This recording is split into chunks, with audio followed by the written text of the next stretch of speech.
नाज़रीन अस्सलाम वालेकुम। सियासत के खुसूसी प्रोग्राम खबर ख्याल में आप सबके इस्तकबाल है। मैं मोहम्मद सिद्दीक़ और मेरे साथी सज्जाद हसनैन साहब। नाज़रीन, जैसा कि आप जानते हैं, हमारा एक खुसूसी प्रोग्राम होता है जिसमें हम अहम टॉपिक्स, ट्रेंडिंग न्यूज़ और ऐसी न्यूज़ जो सोशल मीडिया पर बहुत ज़्यादा वायरल हो चुकी हैं और ये कल के अखबारात की सुर्खियाँ भी बन जाती हैं, उस पर हम बात करते हैं। तो ये चलते हैं, ऐसी कुछ न्यूज़ हम लेके आए जिस पर बात करेंगे। सबसे पहले, जैसा कि आप जानते हैं कि कई दिनों से मुसलसिल यानी क़ायद हिज़्ब इख्तिलाफ राहुल गांधी ने मुसलसिल इल्ज़ाम लगाया है कि वोट चोरी केस में इलेक्शन कमीशन मुलविस है। उन्होंने बाज़ाब्ता ठोस कई किस्म के प्रूफ दिए हैं और एक उन्होंने इन्हें 37 सेकंड की एक वीडियो भी डाली है और कहा है कि किस तरह से रात में इन्हें चंद सेकंड के अंदर किस तरह से वोट डिलीट किए जा सकते हैं। यानी मतलब है कि जो भी चोरी करने वाला है उन्हें ईज़िली लॉगिन करके एक्सेस कर रहा है, उसके पास पासवर्ड मौजूद है। तो उन्होंने इसको एक सिस्टमेटिक तरीके से चोरी का इल्ज़ाम लगाया है और कहा है कि और भी कई तरीके से चोरी हुई है और इसमें इलेक्शन कमीशन, इससे पहले के जो चीफ़ इलेक्शन कमीशन वो भी इन्वॉल्व थे और अभी भी ये इन्वॉल्व है और ये बाज़ाब्ता हुकूमत इसकी पर्दापोशी कर रही है। और मुसलसिल जो है ना, जैसा कि आप जानते हैं, बिहार में भी SIR किया गया था। ये मामला सुप्रीम कोर्ट तक पहुँच गया और सुप्रीम कोर्ट ने बिलाखिर वहाँ पर इन्हें पहले तो उन्होंने आधार को निकाल दिया था, लेकिन सुप्रीम कोर्ट ने कहा कि आधार को भी हम एक्सेप्ट कर सकते हैं ऐसे वोटर ID की शिनाख्ती कार्ड के तौर पे। सो सज्जाद साहब, इतने दिनों से मुसलसिल कांग्रेस का इसरार है कि हुकूमत वोटिंग चोरी कर रही है और यहाँ पर तो उन्होंने ये भी इल्ज़ाम दिखाया कि कर्नाटक में बाज़ाब्ता अलंद एक इलाका है, वहाँ पे किस तरीके से वोट चोरी किए गए, किस तरीके से वोट्स को डिलीट किया गया है। और उन्होंने कहा कि ये बाज़ाब्ता इन्हें एक सेंट्रलाइज तरीके से सिस्टम का एक्सेस करके उसको पासवर्ड एक्सेस करके बाज़ाब्ता किया जा सकता है। उन्होंने प्रूफ बाज़ाब्ता इसका दिया है। तो इसके बारे में फिर हुकूमत क्यों खामोश बैठी हुई है जाना? देखिए किरण, देखिए आज राहुल गांधी जो है बाज़ाब्ता एक वीडियो जो है जारी करके उन्होंने जो है कैसे वोट चोरी किए जा रहे हैं उसका डेमो दिया और उन्होंने खुलेआम कहा कि जो इलेक्शन कमीशन चौकीदार है वोटों का और चौकीदार के सामने ही जो है वोट चोरी हो रहे हैं और चौकीदार जो है आंखें बंद किए बैठा है या फिर आंखें बंद किए बैठा है या फिर जानबूझ के नज़रअंदाज कर रहा है। देखिए, इलेक्शन कमीशन का मतलब ये है कि वो शफाफ जो है इंतखाबात को यकीनी बनाए और वोटों की चोरी हो रही है अगर तो चोरी होने ना दे, ये इलेक्शन कमीशन की जिम्मेदारी है। लेकिन जो है जिस तरीके से, जैसा कि अभी आपने कहा और ख़ुद राहुल गांधी ने डेमो दिया है, आज बाज़ाब्ता डेमो दे के बताया कि कैसे जो है पलक झपकते जो है लिस्ट से वोट इंक्लूड भी किए जा रहे हैं, डिलीट भी किए जा रहे हैं। जब जो है पकड़े जाते हैं तो फिर कैसे पल भर में जो है 2 सेकंड में 12, जैसा कि राहुल गांधी का बयान मैं भी देख रहा था कि 2 सेकंड में 12 वोट डिलीट किए गए। उन्होंने कहा कि 2 सेकंड मतलब एक सेकंडों में काम हो रहा है। चंद सेकंड में जो है वोटों की जो है फहरिस्त में शामिल भी हो रहे हैं वोट और डिलीट भी हो रहे हैं। तो यकीनन जो है ये एक बहुत ही जो है तशवीशनाक पहलू है।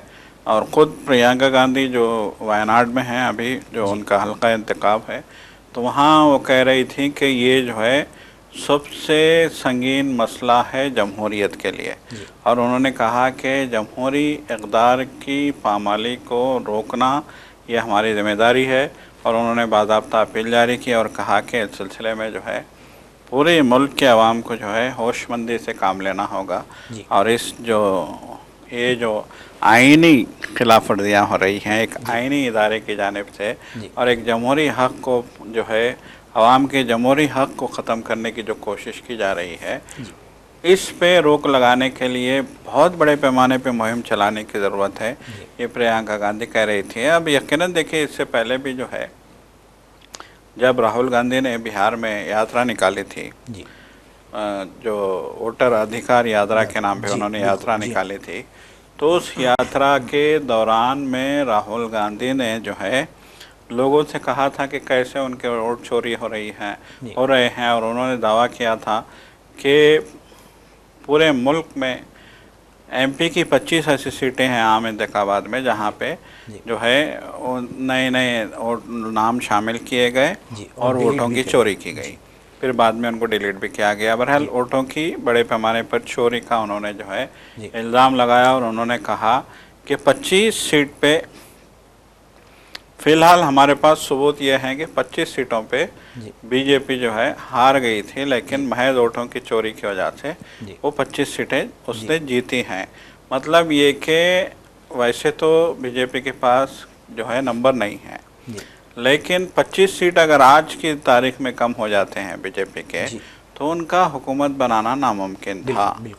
किसी भी तरीके से वो हुकूमत बनाने की पोजीशन में नहीं थे। अब चंद्रबाबू नायडू सपोर्ट दे लेते हैं, नीतीश कुमार सपोर्ट दे लेते हैं, तब भी उनके पास वो नंबर नहीं था कि वो इख्तिदार में होते। लेकिन उन्होंने जो है अपने तौर पे अपने लेवल पे जितनी चाहे उन्होंने कोशिश की कि किसी तरीके से जो है उनको नंबर मिल जाए।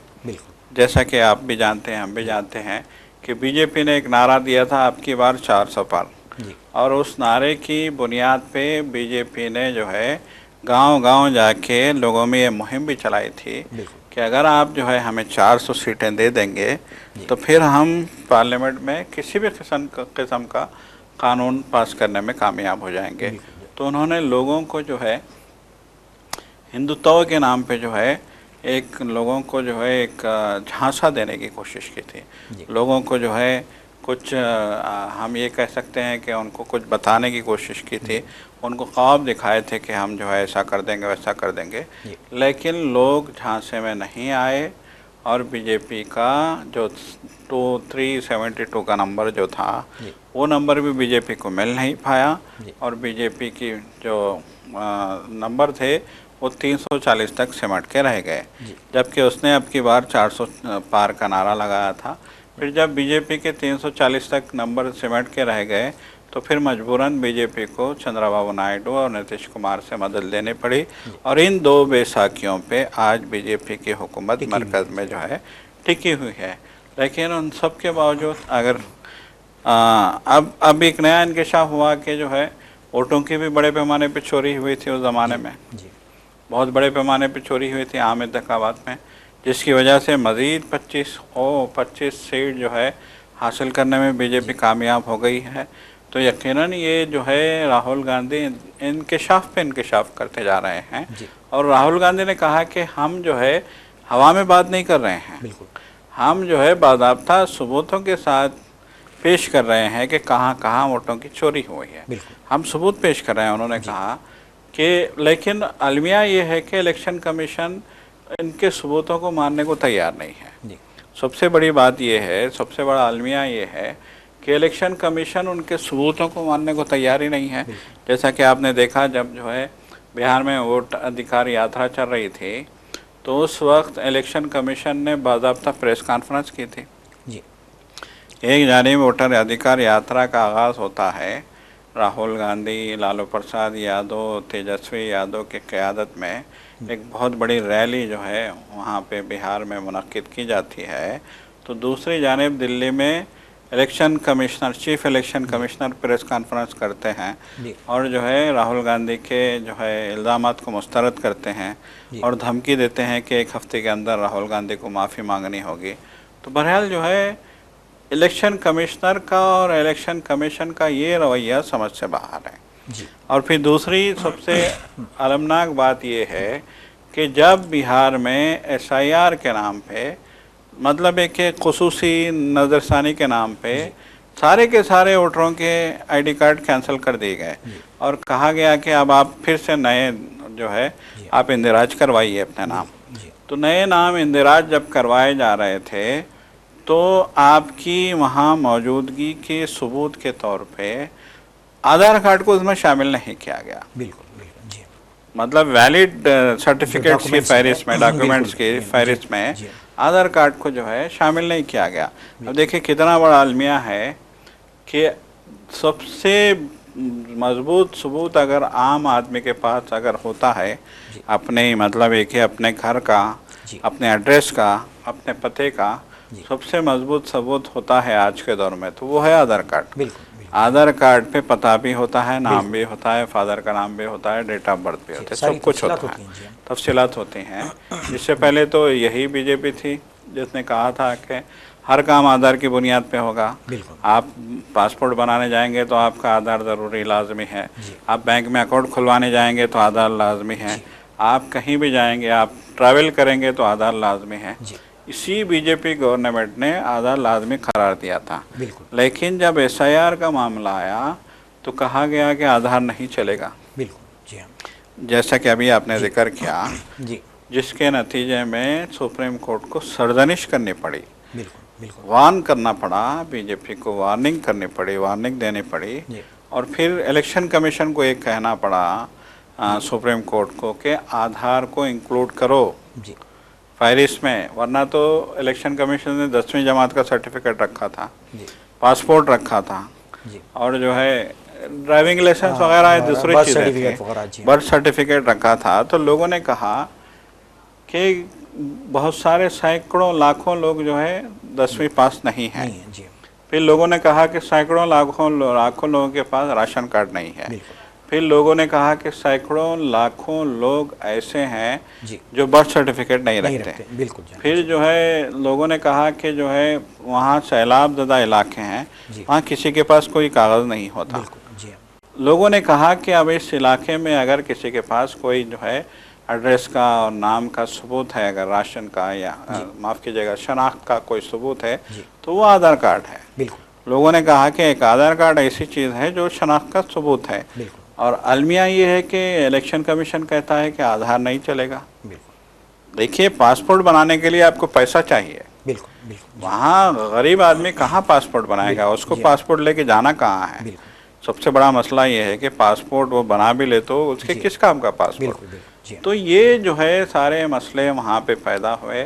ये सारे मसलों को देख के जो है बहरहाल सुप्रीम कोर्ट ने आधार को भी फहरिस्त में शामिल किया और कहा कि आधार भी अगर कोई सबूत के तौर पे आपके पास पेश कर रहा है तो फिर आपको कबूल करना होगा आधार को, और आपको वोटर आईडी कार्ड जारी करना होगा। ये जो है इलेक्शन कमीशन को सुप्रीम कोर्ट ने हिदायत जारी की है। लेकिन जैसे जैसे मुख्तलिफ अजला के वोटर की फहरिस्त जांच की जा रही है, जैसे राहुल गांधी ने जो है अपनी एक टीम लगा दी है, कांग्रेस ने अपनी एक टीम लगा दी है, जिसमें जो है मुख्तलिफ लोगों से, मुख्तलिफ जो है इलाकों से, मुख्तलिफ हलकों से फहरिस्तें मंगवाई जा रही हैं। तो इंकशाफ हो रहा है कि कैसे वोटों की चोरी हुई है, कैसे जो है हालात ख़राब किए गए हैं, कैसे जो है बीजेपी को जितवाने के लिए काम किए गए हैं, कैसे जो है इलेक्शन कमीशन ने जो है काम किया है।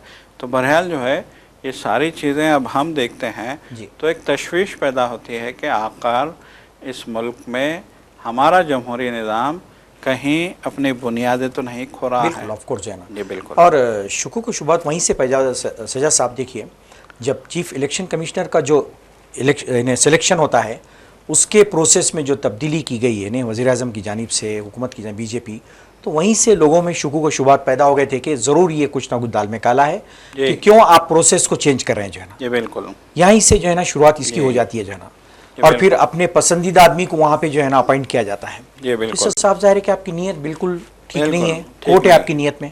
बिल्कुल। वहीं से ये शुरुआत हो जाती है, बेस शुरुआत होती है। देखिए यही तो है कि बार बार कहा गया कि देखिए हुकूमत अपना काम करेगी, आईनी इदारे अपना काम करेंगे। बिल्कुल। ये मुस्तकबिल का क्या हिंदुस्तान की जो है जमहूरियत की खूबसूरती थी कि हुकूमत अपना काम करेगी, आईनी इदारे अपना काम करेंगे।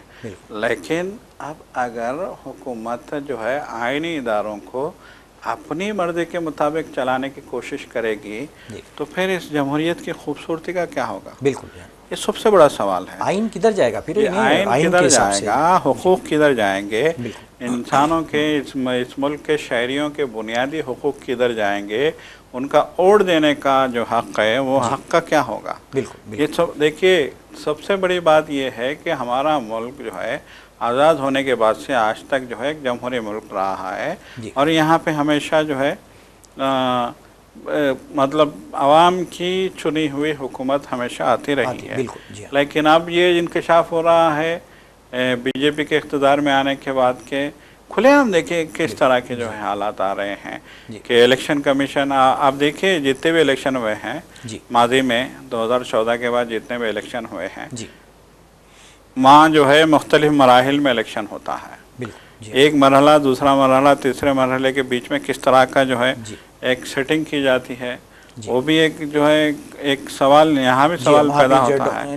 देखिए बिल्कुल, कश्मीर में जब 3 मरहलों में 2 मरहलों में इलेक्शन मुनाकिद किए गए थे, तो सबसे पहले पीडीपी की महबूबा मुफ्ती ने आवाज़ उठाई थी और कहा था कि इलेक्शन कमीशन जो है बीजेपी के मर्जी के मुताबिक जो है तारीखें तय कर रहा है। तो ये सारी चीज़ें अब जो है निकल के सामने आ रही हैं कि कैसे बीजेपी इस मुल्क के आईनी इदारों को, चाहे वो सीबीआई हो, चाहे ईडी हो, चाहे वो इलेक्शन कमीशन हो, वो कैसे इन आईनी इदारों को इस्तेमाल कर रहे हैं। जी है ना, बिल्कुल सही आपने तज़किया किया इसका।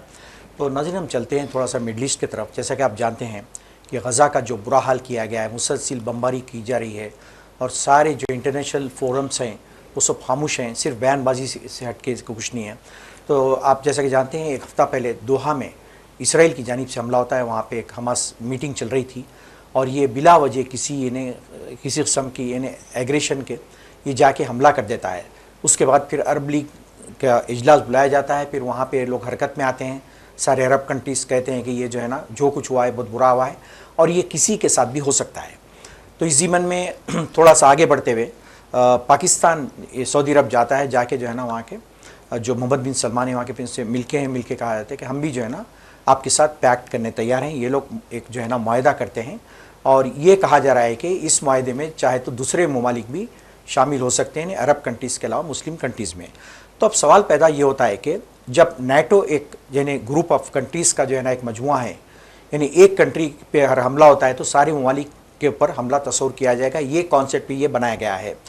तो जब नाटो बन सकती है तो क्यों ना अरब कंट्रीज़, मुस्लिम कंट्रीज़ अपना एक पैक्ट बना सकते हैं। ये सब में बड़ा अहम सवाल है, क्यों नहीं बनाया जाता। जैसा कि आप जानते हैं अक़वाम मुत्तहिदा एक मजाक बन के रह गया है, वीटो पावर दे के जो है ना सिर्फ क्रिश्चियन कंट्रीज़ को उसमें जो है ना वीटो पावर्स है और कोई मुस्लिम कंट्री की उसमें नुमाइंदगी नहीं है। और बिल्कुल हंसी मजाक जो है, जैसा कहते हैं जो है ना, एक तज़िया औक़ात का जो है इदारा बन चुका है। तो उसी तरीके से जो है ना, तो मुस्लिम ममालिक बन के भी नाटो के तर्ज पे क्यों ना एक जो है ना प्लेटफॉर्म बना सकते हैं। जैसा कि आप जानते हैं इसराइल की जो जारियत है उसका मुकाबला किया जा सके। और ये मतलब ये कि प्रैक्टिकली होना चाहिए, सिर्फ थियरी नहीं बल्कि बैठ के और जल्द से जल्द सीरियस तरीके से इस पर होना चाहिए। तो सजा साहब, मेरा एक थोड़ा सा एक डाउट है इस बारे में। ठीक है, बहुत अच्छी बात है, बहुत अच्छी पहल है, पाकिस्तान को शामिल किया गया है, दोनों ने मुआहदा किया है। क्या इसमें अमेरिका की मर्जी शामिल है या अमेरिका की मर्जी को शामिल करना चाहिए? ये बड़ा मसला, थोड़ा सा डाउट आता है। बिल्कुल बिल्कुल, यकीनन देखिए अभी तक अमेरिका का इस सिलसिले में कोई रिएक्शन नहीं आया है।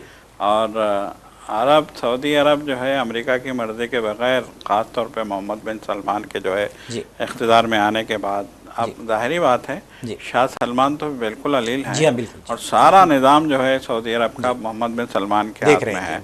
और आप देख रहे हैं, हम देख रहे हैं कि गुज़िश्ता 4-5 साल में कैसे मोहम्मद बिन सलमान को प्रमोट किया गया, कैसे शाह सलमान के भाई को जो है वली अहद के ओहदे से हटाया गया और कैसे मोहम्मद बिन सलमान को, जो शाह सलमान के सबसे छोटे बेटे हैं, उनको अचानक जो है वली अहद का ओहदा दिया गया और कैसे उनको सुप्रीम लीडर बना दिया गया। और अब उनकी पूरी अथॉरिटी सऊदी अरब की उनके कंट्रोल में है। सऊदी अरब की सारी जो है निज़ाम, सारी इंतज़ामिया मोहम्मद बिन सलमान के कंट्रोल में है और ये सारा कुछ जो है अमेरिका के पसे पुष्ट हुआ है, इससे भी इनकार नहीं किया जा सकता। तो बहरहाल इस सारी जो है कहानी के बीच में अब अचानक देखिए दोहा ख़तर पे जिस तरीके से जो है इजराइल ने हमला किया था, इजराइल ने फ़लस्तीन को तो तहस नहस करके रख दिया है, गज़ा को तो खंडर में बना दिया है, 60-70 हज़ार 1-2 लाख जो है मासूम शहरियों की जानें चली गई हैं, शहीद कर दिया गया, बेरहमी से उनको जो है कत्ल किया गया उनका। तो ये सब कुछ जो है हो रहा है।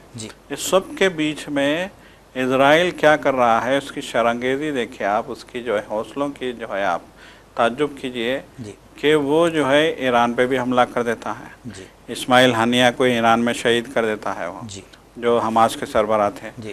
फिर वो लेबनान पे भी हमला कर देता है, हिजबुल्लाह के सरबराह को लेबनान में शहीद कर देता है। हिजबुल्लाह के जो सरबराह थे उनको उसने वहाँ शहीद कर दिया, डंके की चोट पे वो दादागिरी करता रहा लेबनान में जाके। यमन में भी देखिए, फिर उसने यमन में जो है तबाही मचा दी। फिर उसने जो है सीरिया में हमला किया, उसने सीरिया में हमला करके जो है सीरिया के जो सरहदी इलाके थे, गोलान की पहाड़ियों का जो हिस्सा सीरिया में था, उन पे वो कब्ज़ा कर लेता है। फिर वो उर्दन पे भी हमला करता है। जी उर्दन पे हमला करके उर्दन में जो गोलान की पहाड़ियों का जो तनाज़ा था जी वहाँ पे अपनी फ़ौज बिठा देता है। बिल्कुल तो अब उसने फ़लस्तीन ही को निशाना नहीं बनाया, उसने ईरान को भी निशाना बनाया, उसने जो है यमन को भी निशाना बनाया, उसने जो है सीरिया को भी निशाना बनाया, उसने जो है उर्दन को भी निशाना बनाया। जी और आखिर में उसके हौसले इतने बुलंद हो गए, जी इतने सारे मुल्कों को निशाना बनाने के बाद जब अरब ममालिक खामोश रहे, आलम इस्लाम जो है महज जो है नक्कर खाने में तोती की आवाज़ बन के रह गया जी। और सब ऐसा मालूम हो रहा था कि जैसे कि खौफ में बैठे हुए हैं। बिल्कुल बिल्कुल जी तो उसके हौसले इजराइल के इतने बुलंद हुए कि उसने कतर पे हमला कर दिया। बिल्कुल जी देखिए, यकीनन कतर में हो रहा था हमास का इजलास, बिल्कुल उस इजलास में हमास के लीडर मौजूद थे जी और क़तर में जो है ये इजलास हो रहा था और सारी दुनिया जानती है कि हमास का हेडक्वार्टर क़तर में है और सारी दुनिया जानती है कि क़तर जो है हमास और जो है इजराइल के बीच जो है पीस अकॉर्ड के लिए कोशिश अहम कर रहा सालिस है। का किरदार अदा कर रहा था, बिल्कुल, एकदम साहिल का। न्यूट्रल कंट्री है बिल्कुल, जो जी। सबको एक्सेप्टेबल था, अमेरिका जी, है, बिल्कुल। इसराइल है, लेकिन उस पर जो है ना अटैक इस करना पर अचानक जो है इस पे हमला कर दिया गया। तो जब क़तर पे हमला किया इजराइल ने तो फिर अरब ममालिक के कान खड़े हुए। फिर उसके बाद हमने देखा कि जो है आलम अरब का तंजीम इस्लामी कॉन्फ्रेंस का अचानक इजलास बुलाया जाता है। क़तर में पूरे सरबराहान पहुंच जाते हैं, पाकिस्तान के सदर वज़ीर आज़म भी पहुंच जाते हैं, तुर्की के वज़ीर आज़म भी पहुंच जाते हैं, सऊदी अरब आलम इस्लाम के तमाम लीडरान वहाँ पहुँच जाते हैं। फिर वहाँ पे एक इत्तेफाक होता है कि ये जो हुआ है ये तशवीशनाक है, ये अगर इस तरह होता रहा तो फिर हमें जो है अपने मुल्कों को महफूज रखना मुश्किल हो जाएगा। बिल्कुल जी हाँ। उसने जिस तरीके से गज़ा को या फ़लस्तीन को तरने वाला समझा है, वो फिर अब दीगर इस्लामी ममालिक को भी तरने वाला समझ के वहाँ पे हमले करना शुरू कर देगा। तो इस सिचुएशन को देखते हुए ये फ़ैसला किया गया था क़तर ही में कि अब हमें जो है एक नई हिकमत अमली तैयार करनी होगी, आलम इस्लाम को मुत्तहिद होना होगा और जो है आलम इस्लाम के किसी भी मुल्क पे हमला होता है तो फिर ये सब पे हमला मुतसव्विर करना होगा। और यही जो है सिलसिले के कड़ी के तौर पे फिर बाद में सऊदी अरब जो है पाकिस्तान के साथ एक माहिदा करता है, जैसा कि अभी आपने कहा। अब अभी तो देखिए कहा जा रहा है कि पाकिस्तान को हरमाइन शरीफीन की हिफाजत की जिम्मेदारी सौंपी गई है। अभी तो ये कहा जा रहा है कि पाकिस्तान को हरमाइन शरीफीन की हिफाजत के लिए पाकिस्तान को जिम्मेदारी दी गई है। तो बहरहाल जो है ये एक बहुत अहम माहिदा है, ये एक बहुत अहम सिचुएशन है जो है सऊदी अरब ने की है। यकीनन देखिए, जब क़तर पे हमला हो सकता है तो सऊदी अरब पे भी हो सकता है। और फिर आप जानते हैं, दुनिया जानती है कि कैसे इजराइल जो है अपना एक ग्रेटर इजराइल का मंसूबा पेश करता है और ग्रेटर इजराइल का ये जो मंसूबा इजराइल का मतलब सदियों से जो है उनका ख्वाब है कि ग्रेटर इजराइल बनेगा तो वो उसकी जो है उसकी जो लकीर वो खींचते हैं ग्रेटर इजराइल की, वो लकीर जो है मिस्र से शुरू होती है, जो दरियाए सीना है, जो सहराए सीना है, सहराए सीना से, फ़लस्तीन से, यरूशलेम से, मस्जिद अक्सा से, फिर वहाँ से गोलान की पहाड़ियों से, दरियाए नील से, फिर वहाँ से सीरिया से, फिर सीरिया से जो है फिर सीरिया से लोग जाते हैं सऊदी अरब, हत्ता के हरमैन शरीफीन को भी वो ग्रेटर इस्राइल का हिस्सा मानते हैं, मदीना शरीफ को, मदीना शरीफ और मक्का मुअज़्ज़मा को भी वो ग्रेटर इस्राइल का हिस्सा मानते हैं और वो इस लकीर को जो है इराक़ तक ले जाते हैं। तो इजराइल ये कहता है कि फ़लस्तीन से लेके मिस्र से लेके फ़लस्तीन से लेके उर्दन से लेके जो है सीरिया से लेके सऊदी अरब से लेके इराक़ तक हमारी जो है ग्रेटर हमारी सरज़मीन है, ये उसका दावा है। तो यकीनन जिस तरीके से उसने क़तर पे हमला किया उसके बाद जो है आलम इस्लाम का मुत्तहिद होना नागुज़ीर था और उन्हें, जैसा कि आपने कहा, जिस तरीके से नेटो की एक फ़ौज है उन्हें भी पूरा हक हासिल है कि एक फ़ौज कायम करें। अब देखने वाली बात यह है कि ये जो भी मुआहदा हुआ है अमेरिका इस सिलसिले में क्या रद्द-ए-अमल ज़ाहिर जी हाँ, बिल्कुल जो है ना। और फिर दूसरी चीज़ ये कि सैयद साहब और एक चीज़ है, थोड़ा सा इंडिया भी थोड़ा सा खौफ में मुब्तला हो चुका है, क्योंकि अब आप देखेंगे सारे मुस्लिम कंट्री में न्यूक्लियर पावर सिर्फ पाकिस्तानी है, तो पाकिस्तान को साथ लेना उनको बहुत ज़रूरी था और लिया गया है। तो इंडिया भी देख रहा है कि हालांकि देखिए, इंडिया को मसला क्या इतनी है? तशवीश में जी, बिल्कुल। मुब्तला होने की जरूरत नहीं है। हाँ। ये मामला गल्फ का है, जी। ठीक है, आपका पड़ोसी मुल्क है, वो उसमें जो है ना साझेदारी कर रहा है, उनको हेल्प कर रहा है, जी। लेकिन ये लोग भी, इनके भी कान खड़े हो जाते हैं, कहते हैं कि भाई ये हम देखेंगे कि इसके जी। असरात हिंदुस्तान पे क्या पड़ते हैं जो है जी ना। बिल्कुल, देखिए इंडिया की तशवीश भी जो है जी। फितरी है, जी। क्योंकि जो है हिंदुस्तान का पड़ोसी पाकिस्तान हिंदुस्तान के लिए जो है एक दुश्मन मुल्क है। जी। और सबसे बड़ा जो है मसला यहाँ ये है कि चीन हिंदुस्तान की लॉबी का हिस्सा है। बिल्कुल बिल्कुल जी। तो ये अब मामला चीन तक पहुँच गया, हम कह जी, सकते हैं जी। कि सऊदी अरब से पाकिस्तान का एग्रीमेंट करना बिल्कुल। यकीनन जो है ये चीन के भी मफाद में ये मामला हो सकता है। बिल्कुल। बहरहाल जो जी। कुछ भी हो, जी। ये एक नई खलबली तो दुनिया में मची है, हम बिल्कुल कह सकते बिल्कुल, आपने सच कहा है। तो नाज़रीन, ये जो है ना जो तब्दीलियाँ हो रही हैं, तो इससे काफ़ी इन्हें चेंजेस आ सकती, इम्पैक्ट हो सकता है सारी वर्ल्ड ऑर्डर में, मिडल ईस्ट में ख़ास तौर पे। तो हम इसी के साथ ही हम जो है ना ये प्रोग्राम ख़त्म करते हैं। इंशाल्लाह फिर नेक्स्ट प्रोग्राम में नए टॉपिक के साथ आपसे फिर मुलाकात होगी। जब तक के लिए इजाज़त दीजिए। अल्लाह हाफ़िज़। अल्लाह हाफ़िज़।